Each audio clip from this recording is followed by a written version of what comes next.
My name is Naomi Mercer, and 2-year-old compliance analyst who had been trained by my own family to measure my worth by how quietly I could endure being overlooked. Mom and Dad built their pride around my younger brother Declan, polishing his mistakes into stories of potential while treating my consistency like something expected rather than valued. Declan was protected, funded, and forgiven, no matter how reckless his choices became, while I was expected to stay composed, useful, and silent even when things were taken from me. And the moment Mom tightened her grip on Nana's silver serving spoon at Sunday dinner and ordered me not to say a word about the money Dad had taken from my account to clean up Declan's mess, I realized they had gathered everyone to erase me in front of witnesses. The dining room looked exactly the way it always did when something important was about to happen, with the polished table reflecting warm light from the chandelier and the good china laid out like we were hosting people who mattered more than truth. Mom moved between the kitchen and the table with controlled elegance, adjusting plates, smoothing napkins, and creating an atmosphere so perfect it almost felt staged, while Dad sat at the head of the table, already relaxed, already in control, as if whatever was coming had been decided long before I arrived. Declan stood when I walked in and hugged me lightly, his hand pressing my shoulder just a second too long, and when he pulled back, his smile didn't reach his eyes in the way I had learned to recognize as a warning. I had almost not come that night, because Mom's message had been too formal, and Declan's follow-up text asking me not to make things difficult had felt like a preemptive apology for something he hadn't admitted yet. But habit is a powerful leash, and I still responded to their summons the way I always had, showing up on time, dressed carefully, prepared to play my role as the reasonable daughter who never escalated anything. As I took my seat, I noticed the small details that always told the real story beneath the surface. Declan was served first without question. Dad asked about his work before anyone else had lifted a fork. And when I mentioned a case I had just closed at work, Mom redirected the conversation before I could finish my sentence. That was how it always worked. He was the story, and I was the background. The first 10 minutes of dinner passed in that controlled, almost rehearsed way that made everything feel heavier than open conflict would have, because everyone was waiting for something that hadn't been said yet. Declan barely touched his food, his fork moving more than it actually served a purpose. And every time Dad looked at him, there was a subtle tension behind the approval, as if pride and frustration were sharing the same space. Mom kept refilling glasses that didn't need refilling and adjusting things that were already in place, her movements too precise to be casual. And the longer it went on, the clearer it became that this dinner had never been about catching up. It was about positioning. Then Dad set his glass down and leaned back slightly, the exact shift in posture he used when he was about to say something that was meant to sound reasonable but wasn't meant to be questioned. The conversation faded without anyone asking it to, and the silence that followed felt deliberate, like a door closing behind me before I realized I had stepped into the wrong room. "Families handle things privately," he said, his tone calm, controlled, almost patient, as if he were explaining something obvious rather than introducing something serious. I felt it before I understood it. That familiar pressure in my chest, the one that always came when something had already been decided for me. "What happened?" I asked, keeping my voice even, because reacting too early in that house always meant losing control of the moment. Declan shifted beside me, his jaw tightening slightly, and for a second he looked like he might speak, but he didn't. And that silence told me more than any explanation could have. Mom stepped in instead, her voice softer but sharper underneath, the way it always became when she was managing both the situation and the narrative. "It's nothing that needs to turn into drama," she said, not answering the question, which meant the answer mattered more than she wanted it to. Dad continued as if nothing had been interrupted. "There was a situation with Declan's account, something that needed to be resolved quickly before it caused complications." My fingers tightened slightly around the edge of my plate because I had heard that phrasing before, and every time it appeared, it was followed by something that cost me more than it cost him. "What kind of situation?" I asked. "A temporary one," Declan said quickly, finally speaking, his voice controlled but thinner than usual.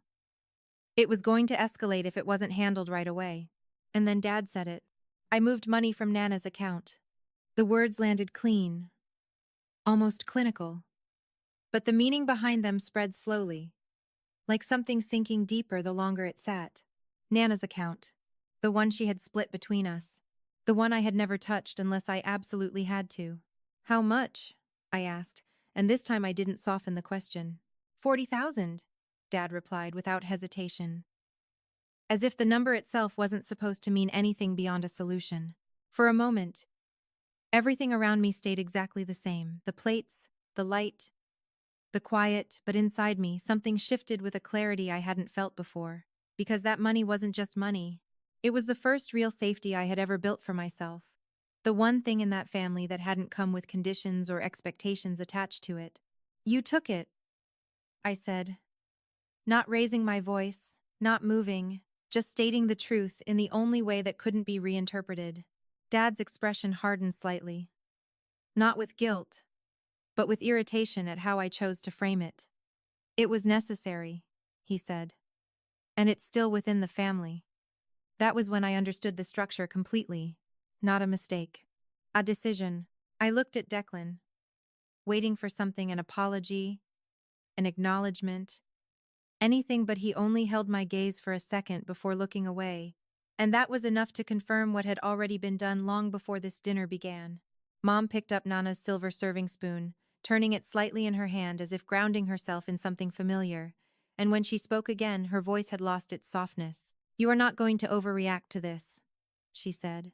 I didn't answer, because something in me had already started to separate from the version of myself they were used to controlling. This is still your family, she continued, her eyes fixed on me now. Steady, firm, leaving no room for interpretation. And you are going to sit there, finish this dinner, and not say a single word that embarrasses your brother. The room went completely still, and for the first time in my life, I didn't feel small. The moment Mom's command settled over the table, Dad didn't wait for me to respond before reinforcing it, his voice cutting in with a calm authority that had been used my entire life to end conversations before they could begin. Your mother is right, he said, folding his napkin with deliberate precision, as if control could be demonstrated through something as small as fabric. This is not a discussion. It's already been handled. The word handled echoed in my head in a way that felt almost surreal, because nothing about what had happened felt resolved. And yet they were already positioning it as something closed, something final, something I had no right to reopen. I could feel the pressure building in layers now, not loud, not chaotic, but controlled and deliberate. The kind that left no visible marks but reshaped everything underneath. Declan leaned closer, lowering his voice just enough to sound private while still being heard by everyone at the table, a careful balance he had mastered over the years. Naomi, please don't do this here, he said. And the choice of words struck me immediately, because I hadn't done anything yet. And still, somehow, the responsibility was already being shifted onto me. I'm asking you as your brother. I just need a little time to fix it. There it was again. Not an apology. A request for patience. As if time, not action, was the solution. I let the silence stretch just long enough for the weight of that realization to settle. And in that pause, Mom stepped in again. This time sharper, more direct, her tone losing all pretense of softness. After everything this family has done for you, she said, her eyes fixed on me with that familiar, cutting disappointment. This is the moment you choose to make it about yourself? The words landed exactly where she intended. Guilt, obligation, distortion. Because in her version of events, my entire life had been a series of benefits I should be grateful for, not a series of imbalances I had learned to survive. Dad followed immediately, his voice lower but heavier, adding weight to her accusation in the way he always did when they moved in tandem. You've always been the stable one, he said. The responsible one. And now, when your brother actually needs support, you're choosing to question it like this? The framing was flawless. Not theft, not betrayal, support. And suddenly the room felt smaller, tighter, as if every word they spoke was closing in around me, redefining reality in real time. Declan exhaled softly, running a hand through his hair, his expression shifting into something that almost resembled vulnerability. The version of himself he used when he needed to be protected rather than held accountable. I wouldn't have asked if I had any other option, he said, his voice quieter now, almost strained. If this goes public, it doesn't just hurt me. It reflects on all of us. There it was. Reputation again. Always reputation. I could feel it pressing against me now from every direction, the expectation that I would absorb the cost because maintaining the image mattered more than the truth. Aunt Celeste shifted slightly in her chair. Not speaking, but watching. And even that silence added pressure, because it meant there were witnesses, and witnesses meant judgment. Mom leaned forward just enough to make her presence impossible to ignore, her voice dropping into that controlled, dangerous calm that always meant she was done negotiating. You are not going to humiliate this family over something that is already being resolved, she said. Do you understand me? The question wasn't a question. It was a demand. And for a second, the old instinct rose up exactly the way it always had, telling me to nod, to agree, to let it pass so I could deal with it later. Quietly, privately, the way I had been taught to handle everything that hurt. That instinct had kept me safe in that house for years, had helped me avoid conflict, had allowed me to maintain some version of peace, even when that peace came at my expense. But now it felt different. Now it felt like surrender. I looked at Dad, then at Mom, then at Declan, taking in the full picture of what they were doing. Not just the words, but the structure behind them. The coordinated pressure, the reframing, the expectation that I would step back into the role they had already assigned me. Say something, Dad said finally, his voice harder now. The patience gone, replaced by authority. Or are you planning to sit there and make this awkward for everyone? The shift was immediate. From control to confrontation. From subtle pressure to direct force. And just like that, the choice they were offering became clear in a way it never had before. Speak and become the problem. Stay silent and become invisible. Declan's voice came in one last time, softer than the others, but no less loaded. Just let it go for tonight, he said. We'll figure it out later. I promise.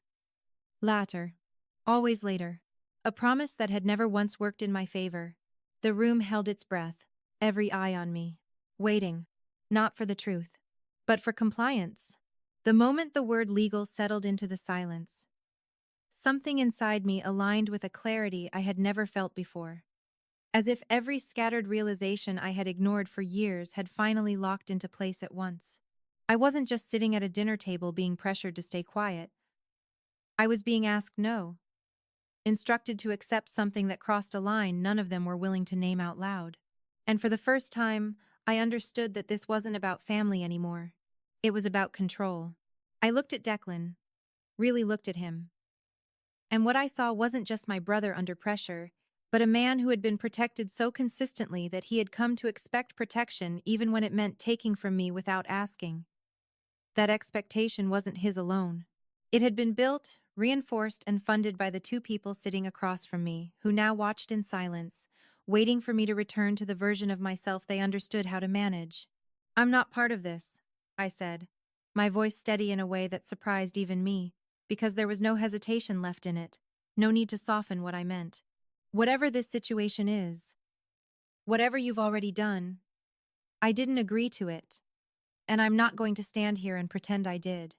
Mom's expression hardened instantly, the last layer of composure slipping into something colder, more direct, as if she had reached the limit of how much resistance she was willing to tolerate. You don't get to separate yourself from your own family when it's inconvenient, she said, her voice low but cutting. That's not how this works. It is now, I replied. Dad stood up fully this time, no longer trying to keep the situation contained, his presence filling the space in a way that had once been enough to shut me down without another word. You're overstepping, he said. You think using legal language changes the reality of this situation? It doesn't. This was handled, and it will stay handled. For a second, the old instinct flickered again, the reflex to step back, to diffuse, to avoid pushing things to a point where there would be no easy return, but it didn't hold. Because this time, stepping back didn't feel like peace. It felt like erasing myself. No, I said quietly, and the calm in my voice made the word land harder than anything louder ever could have. What you're asking me to do is pretend this didn't happen so it stays convenient for you. Declan moved closer again, faster this time. The control he had been trying to maintain slipping at the edges. Naomi, stop, he said, his voice tightening. You're making this bigger than it needs to be. I held his gaze. It already is, I said. That was the moment. Not when they took the money, not when Mom told me to stay silent, but right then when I realized that nothing I said would change what they had done. Only how much of myself I was willing to give up to keep being part of it. I reached for my glass, not to drink, but to steady my hands for a second. Then set it back down exactly where it had been, because even now, I wasn't going to give them the satisfaction of seeing me lose control. Every movement felt deliberate, almost detached, like I was stepping out of a role I had played for too long and into something I hadn't fully defined yet. I want a full record of the transaction, I said, looking at Dad now, not asking, not negotiating. Dates, authorization, everything. The reaction was immediate. Mom's chair scraped sharply against the floor as she stood, her composure breaking just enough to reveal something closer to alarm than anger. Absolutely not, she said. You are not turning this into something formal. Dad's expression darkened, his authority shifting into something more forceful. You're not entitled to demand anything in this house, he said. But that sentence didn't land the way it used to. Because for the first time, I wasn't thinking about what I was allowed to ask. I was thinking about what I could do. Yes, I am, I said. And there was no hesitation left now. No softness, just clarity. Because that account isn't just yours, and this isn't just a conversation. Declan stepped in front of me slightly, not blocking me, but close enough that it felt like an attempt to contain the moment physically, not just verbally. Naomi, don't do this, he said again. But this time the tone had changed completely, stripped of persuasion, and filled with something closer to fear. If you push this, it won't just hurt me. I almost smiled. Because for years, that had been enough. The idea that protecting him was the same as protecting the family. The idea that my silence was necessary. But now I could see it clearly. It had never been about protection. It had been about permission. I'm done protecting something that keeps costing me, I said. The room went completely still. Not tense. Not loud. Just still. And in that silence, something settled inside me with a finality that didn't feel dramatic or emotional, just certain. I'll be in touch, I added. And even as I said it, I knew exactly what it meant. Not a threat, not an outburst, but a boundary. Clean and unmistakable. Mom said my name. Sharp. Warning. The way she always had when she expected me to stop. Dad took a step forward. Declan reached out again. But none of it mattered anymore. Because I had already made the decision before I pushed my chair back. Before I stood. Before I turned away from the table that had defined me for most of my life. I was done being their version of me. And this time, I didn't look back. The first night after I left didn't feel like freedom. It felt like impact.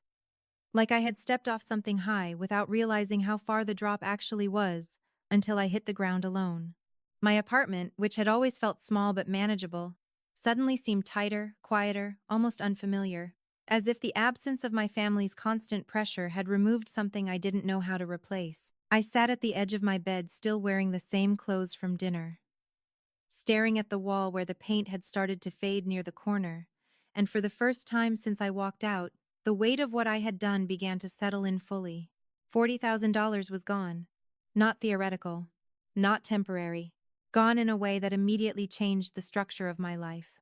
I opened my banking app with hands that felt steadier than I actually was, scrolling through the account until the transaction appeared again, the numbers fixed in place, unmoved by how I felt about them. That money had been my safety, the quiet plan I never talked about, the one thing that meant I didn't have to stay stuck if something went wrong.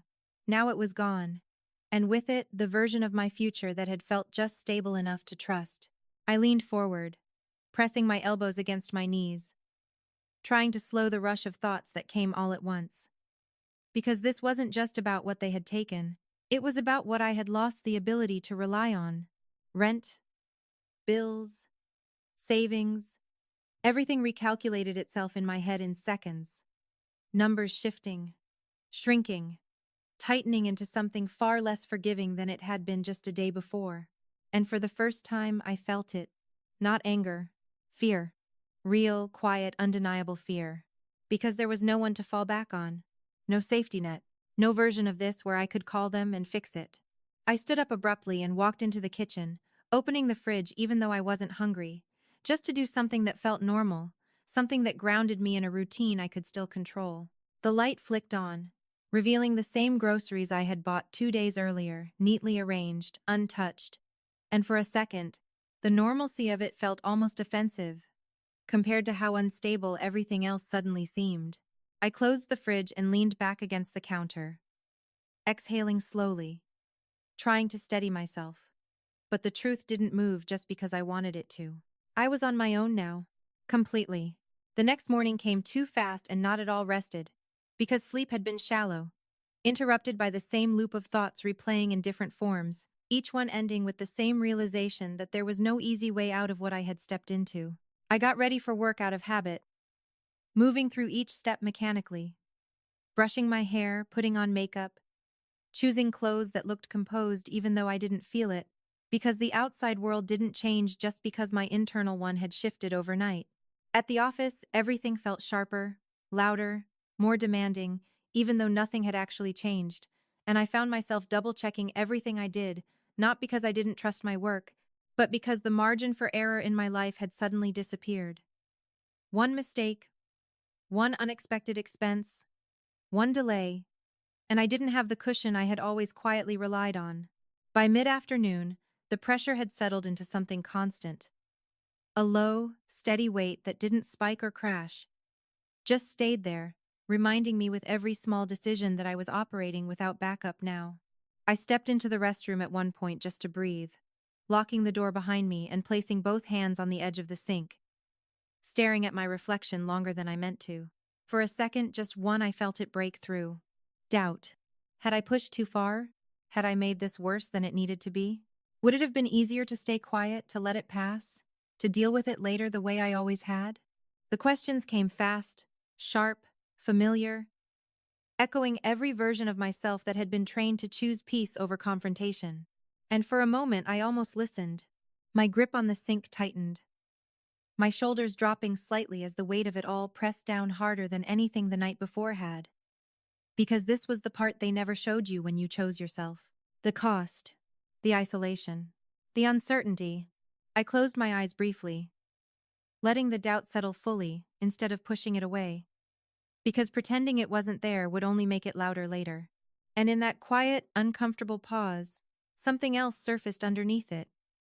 Not as loud, not as immediate, but steady. Truth. They had taken from me, without asking, without warning, and they had expected me to accept it. I opened my eyes again, looking at my reflection with a clarity that felt different from the night before, less reactive, more grounded, as if something had stabilized underneath the fear, instead of being erased by it. No, I said quietly, not to anyone else, just to myself. I wasn't going back to that version of me. Not this time. I left the restroom, returned to my desk, and opened my laptop, pulling up every document, every statement, every record I could access, and began organizing everything with a level of focus that pushed everything else into the background. If I didn't have safety anymore, then I would build structure. If I didn't have support, then I would create leverage. Hours passed without me noticing, the outside world narrowing to the screen in front of me as I built a timeline, transaction by transaction, detail by detail, until what had happened wasn't just something I felt, but something that could be proven. By the time I got home that night, exhaustion had settled into my bones. Not dramatic, not overwhelming, just heavy enough to remind me that this was going to take more than one decision to get through. My phone lit up with missed calls, Mom, Dad, Declan, but I didn't reach for it right away. Because for the first time, their urgency didn't control my response. I sat down at my table again, staring at the organized records on my screen. The numbers no longer abstract.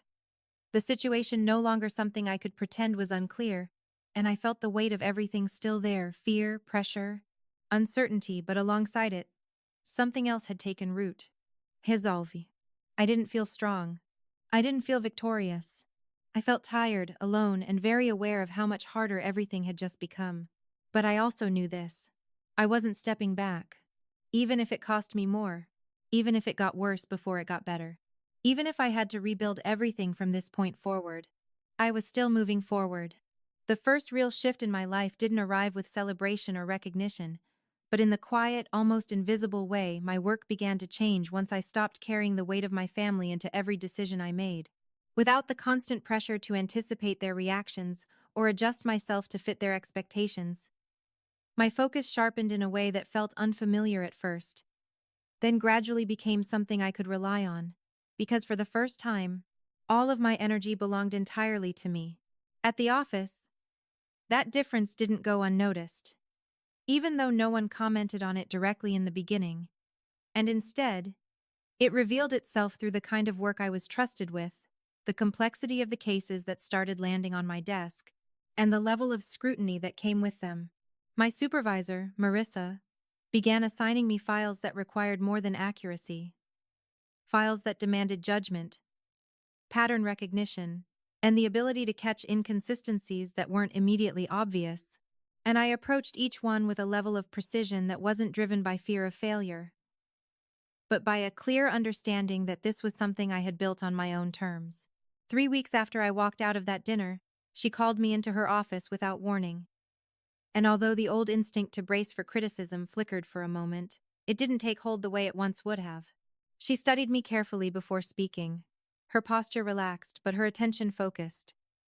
And when she finally said, "I need to know if what I'm seeing from you is sustainable or situational," I understood immediately that this wasn't a test of potential, but a confirmation of something she had already observed. "It's consistent," I replied without rushing, because confidence, I had learned, was not about speed but about certainty. She nodded once, then slid a folder across the desk toward me, explaining that she was moving me onto a more complex compliance case tied to a multi-state trust restructuring, something typically reserved for people with more seniority, and the implication was clear without being stated outright. She wasn't giving me an opportunity. She was adjusting my position. The work that followed was demanding in a way that left no room for hesitation, because every decision carried weight, every detail mattered, and every oversight could have consequences beyond anything I had handled before. But instead of overwhelming me, that pressure clarified something inside me. I stayed later, reviewed documents more thoroughly, questioned assumptions more directly, and built a rhythm that was not dependent on external validation, but on internal standards I refused to compromise. At the same time, my personal life tightened in ways that forced me to become more deliberate with everything I did. Because the loss of that money had removed the margin I used to rely on, turning every financial decision into something that required attention rather than habit. I tracked my expenses with precision, adjusted my spending without hesitation, and accepted the discomfort of that shift without trying to soften it, because pretending it didn't matter would have only delayed the consequences. There were nights when the weight of it all pressed in harder than I expected, when exhaustion made everything feel more fragile than it actually was. And in those moments, the absence of my family wasn't just emotional, it was practical, because there was no one to call, no fallback, no version of support waiting if something went wrong.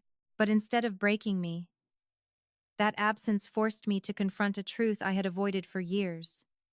That everything I had built had always depended on me more than I had been willing to admit. One evening, long after most of the office had emptied out, I was still at my desk reviewing a set of documents that refused to align the way they should have, tracing discrepancies line by line until the pattern finally revealed itself. And when I corrected it, I realized I had been working for hours without noticing the time. Marissa passed by, paused, then stepped back into my office, her expression unreadable at first, before shifting into something more certain. "You're still here," she said, not as a question, but as an observation. "I need to finish this before tomorrow," I replied, my attention still partially on the screen, because the work itself had become the focus rather than the impression it created. She watched for a moment, then said, Most people would have flagged it and moved on, but you stayed with it until it made sense. I looked up then, meeting her gaze without hesitation. That's the job, I said. There was a brief pause before she nodded, and the way she did it told me more than any formal evaluation could have. No, she said quietly. That's the difference. A month later, the change became official. The title shifted. The salary increased. The responsibilities expanded in ways that made the work both harder and more meaningful. And when I signed the new contract in a quiet office with no one else present, I realized that the absence of an audience didn't diminish the moment at all. If anything, it made it clearer.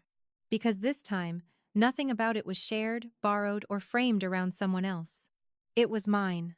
When I returned home that night, the apartment still felt small, still carried the weight of everything I had stepped away from. But it no longer felt uncertain in the same way, because the life I was building inside it had begun to take shape on its own terms. I placed the contract on the table beside my laptop, the same place where I had been organizing the financial records for weeks, and for a moment, the contrast between the two sat there in silence, one representing what had been taken, the other representing what I had built anyway. My phone buzzed against the counter, pulling me back from the thought. Declan. I let it ring once, then answered, not out of obligation, but because I chose to. His voice came through immediately, tighter than before, stripped of the calm he had tried to maintain weeks ago. Naomi, we need to talk, he said. This has gone too far. I leaned back slightly, my eyes moving from the contract to the screen filled with records, then to the empty space around me that no longer felt like something missing. No, I said, my voice steady, grounded in something he didn't understand yet. It hasn't gone far enough. The call didn't end immediately after I said it, and the silence that followed carried a different kind of weight than anything Declan had said before, because for the first time, he didn't have control over how the conversation would move next. I could hear it in his breathing, uneven in a way that didn't match the calm tone he had tried to maintain earlier. And that small detail told me more than any explanation could have, because Declan had always been the one who recovered quickly, the one who redirected tension before it turned into something he couldn't manage. What do you mean by that? He asked finally, his voice lower now, more cautious, as if he was stepping into unfamiliar ground without knowing where it would give way. I didn't answer right away. Not because I didn't know what to say, but because I understood now that control wasn't about speaking first. It was about deciding when something needed to be said at all. And for once, I wasn't reacting to him. I was setting the pace. It means, I said evenly, that nothing about this is resolved, and pretending it is doesn't make it go away. There was a pause on the line, longer this time, and when he spoke again, the restraint in his voice had started to thin, revealing something closer to tension beneath it. Naomi, we've been trying to handle this without blowing it up, he said, choosing his words carefully, as if precision might still keep the situation contained. You walking out, not responding, asking for records, do you understand what that looks like? Yes, I replied, my tone steady and controlled because the answer no longer required hesitation. It looks like I'm not covering for you anymore. The shift was immediate, not loud or dramatic, but unmistakable in the way his silence stretched just a fraction longer than before, as if the structure he had been relying on no longer held the same weight. When he spoke again, the balance had changed. You're making this public, he said.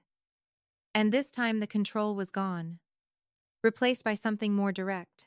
No, I said calmly, letting the distinction settle where it needed to. I'm making it real.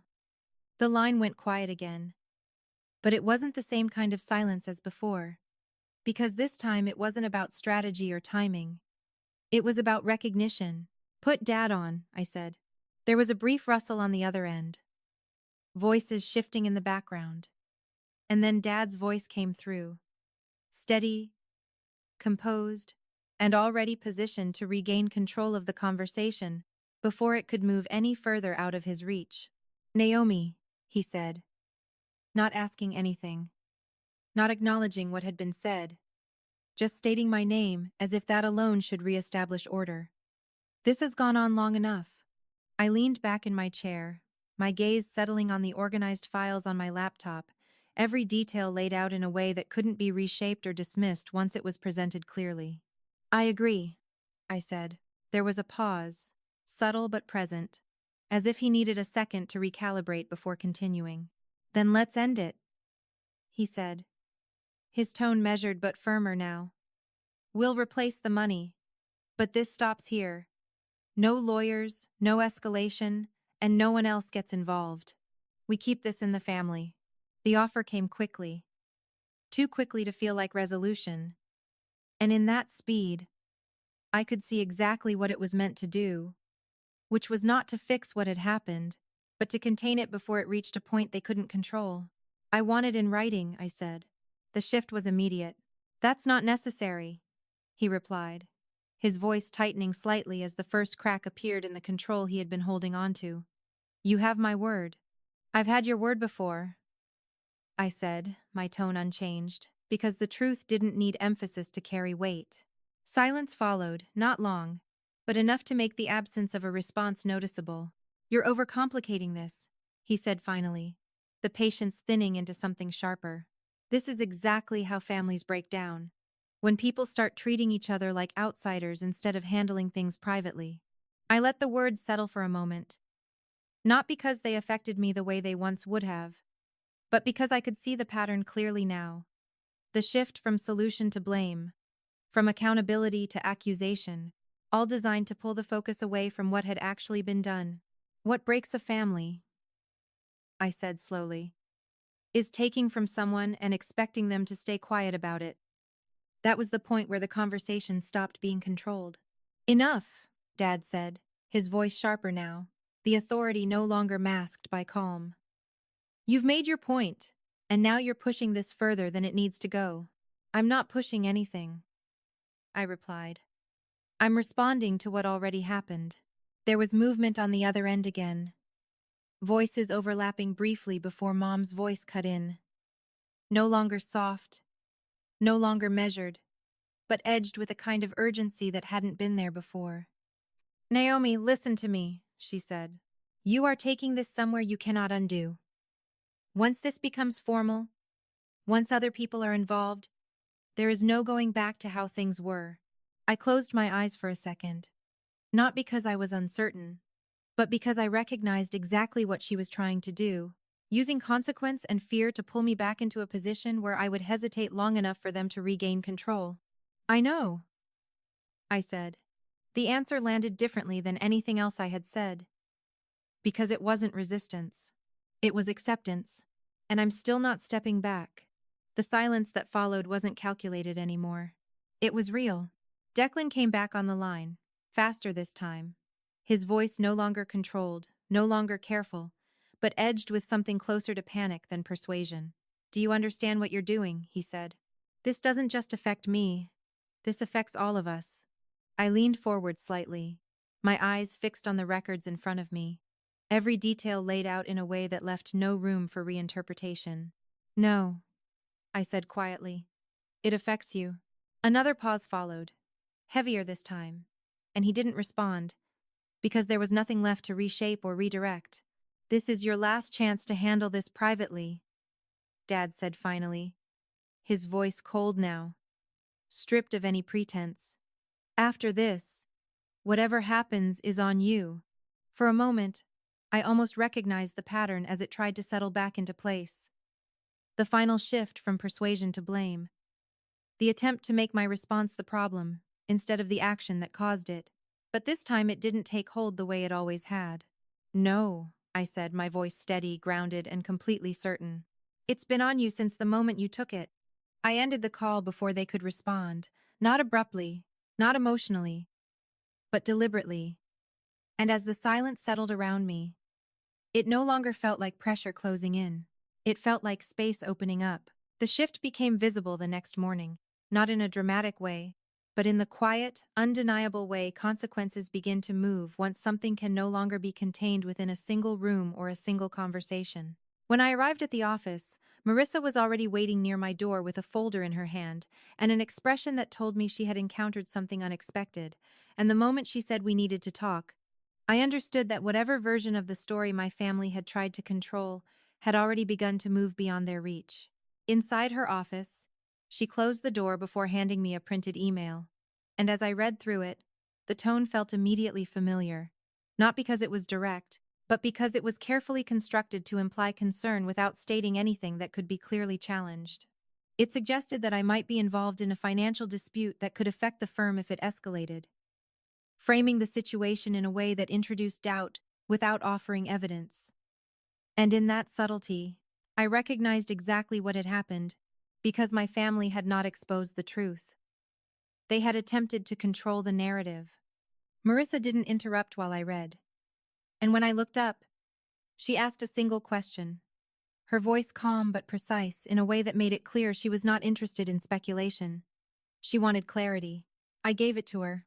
I explained everything in full, not defensively and not emotionally, but with the same structured precision I used in my work, outlining the account, the transfer, the lack of authorization, and the documentation I had already organized to support it, because if there was one thing I understood completely, it was how to present facts in a way that could not be easily reframed once they were placed in order. She listened without interruption, asked a few direct questions, then leaned back slightly, her expression shifting from concern into something more measured, as if the situation had moved from uncertainty into clarity. When she finally spoke, her response was simple, but it carried more weight than anything my family had said. "Then this isn't your problem," she said. "It's theirs."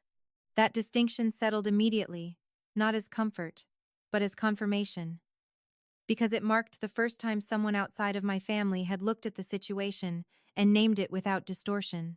In that moment, the structure my family relied on, the one that depended on control, silence, and selective truth, began to weaken in a way they could not easily repair.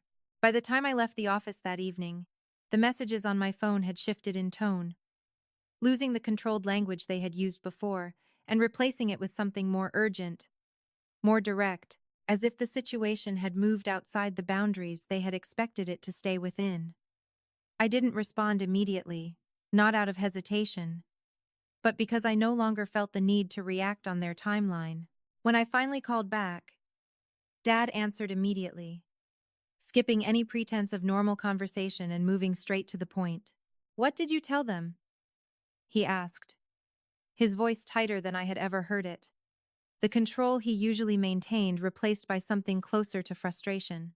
"The truth," I said, keeping my tone even, because there was nothing to adjust or soften anymore. There was a pause, brief but sharp, followed by a shift in his voice that carried something I hadn't heard directed at me in years. Not just authority, but anger. "You had no right to involve your workplace in this," he said. "Do you understand what you've done?" "I didn't involve them," I replied calmly. "You did." The silence that followed wasn't confusion, because he understood exactly what I meant. And in that understanding, the balance shifted further, moving away from control and toward something he could no longer manage the same way. "You're crossing a line you cannot take back," he said finally, his voice lowering again. But this time the control felt forced rather than natural. "If you push this any further, you are not part of this family anymore." The ultimatum was clear, direct, and intentional, carrying the full weight of everything it had always represented: belonging, identity, and the structure I had been raised inside for most of my life. For a moment, it hung in the space between us exactly the way it was meant to, pressing against something that used to matter more than anything else. But this time, it didn't hold. Because for the first time I could see it for what it was.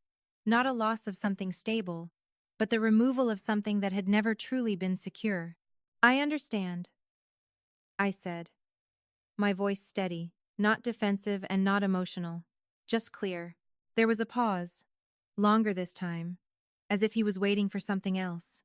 An apology, a hesitation, a sign that the ultimatum had worked the way it always had before. It didn't come, and I'm still not stepping back. The silence that followed carried a different kind of weight. Not pressure, but finality, because there was nothing left to negotiate within the terms they had set. Declan came onto the line next. Faster, less controlled. His voice edged with urgency rather than persuasion. "Naomi, don't do this," he said. "You're destroying everything over money." I let the words settle for a moment before responding, not because I needed time to think, but because I wanted the distinction to be clear when I said it. "This was never about money," I replied, my tone unchanged, grounded in something he didn't understand. He didn't respond, and the silence that followed was no longer something I needed to fill, because there was nothing left to explain in a way that would change what had already been decided. I ended the call without waiting for another response, placing the phone down beside me and letting the quiet settle into the room without resistance. Because for the first time, silence no longer felt like something imposed on me. It felt like something I had chosen. The quiet that followed that call didn't fade or shift the way it used to. Because for the first time in my life, it wasn't something imposed on me by someone else's expectations, but something I had chosen and could stand inside without needing to justify it. In the days that followed, there were no more calls that mattered, no more attempts to pull me back into the structure I had stepped out of, and whatever conversations continued on their side no longer required my presence to exist or my silence to hold together. I continued building what I had already started, not in a dramatic or visible way, but through the same steady, deliberate decisions that had carried me through everything before, showing up to work, handling responsibility with precision, and allowing my life to take shape without the constant need to adjust it for someone else's comfort. The promotion settled into something real rather than symbolic. Not because of the title itself, but because of what it represented, which was a shift from being defined by how well I supported others to being recognized for what I could sustain on my own. At home, the apartment didn't change, but the way I existed inside it did. Because what had once felt like limitation began to feel like control, and the absence of their voices no longer created space for doubt the way it used to. Instead, it gave me room to think clearly, to move without hesitation, and to recognize how much of my identity had been shaped by trying to maintain a place in a system that had never required me to thrive, only to comply. There were moments, not many, but enough to notice, when memory surfaced in ways that weren't painful so much as instructive, small flashes of conversations, expectations, and adjustments that I had once accepted without question, now appearing with a clarity that made their patterns impossible to ignore. I didn't try to erase those memories, or replace them with something softer, because they weren't obstacles anymore. They were evidence. The financial process moved forward in parallel with everything else, not rushed and not abandoned, but handled with the same structure I applied to everything that mattered, documented, organized, and positioned in a way that didn't depend on emotion or interpretation to stand on its own. Whether it resolved quietly or formally no longer felt like something that would define me, because the outcome had already shifted in a way that couldn't be undone. One evening, as I sat at the table with my laptop open and the city outside settling into its usual rhythm, I found myself looking at the silver locket I still wore, the one Nana had given me, and for a moment, everything aligned in a way that felt both simple and final. She had never told me to fight them, never told me to leave, never told me how to respond when the moment came, but she had given me something far more useful than instructions. She had given me awareness. And in the end, that was enough. My phone sat untouched on the counter. No longer something I checked out of habit or obligation, but something that existed separately from the decisions I made. And as I closed my laptop and let the room settle into silence, I realized that nothing in my life required their approval to continue anymore. Not my work, not my choices, not my sense of self. The version of me that had once measured everything against their expectations no longer had a place to return to, and instead of feeling like loss, that absence felt like space, something open, unstructured, and entirely mine to define. I didn't need to prove anything to them. I didn't need to be understood by them. And I didn't need their version of family to justify the life I had built without them. Because for the first time, the definition of my worth no longer came from where I came from, or how well I fit into something that had never fully included me. It came from what I chose to build after I stepped away. And I didn't look back. I didn't need to.